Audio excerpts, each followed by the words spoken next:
પ્રયાગરાજમાં ચાલી રહેલા મહાકુંભની વ્યવસ્થાને લઈને સમાજવાદી પાર્ટી અને પાર્ટીના સુપ્રીમો અખિલેશ યાદવ સતત સરકાર પર પ્રહારો કરી રહ્યા છે।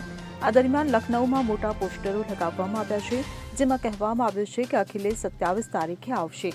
2027ની યુપી વિધાનસભા ચૂંટણીમાં સપા જીતશે।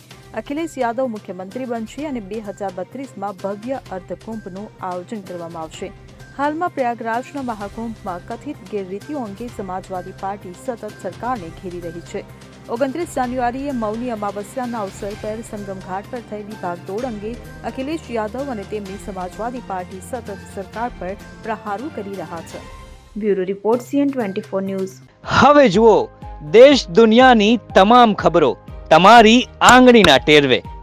ઉઠાવો મોબાઈલ અને Google Play Store પરથી ડાઉનલોડ કરો અમારી CN24 ન્યૂઝ મોબાઈલ એપ।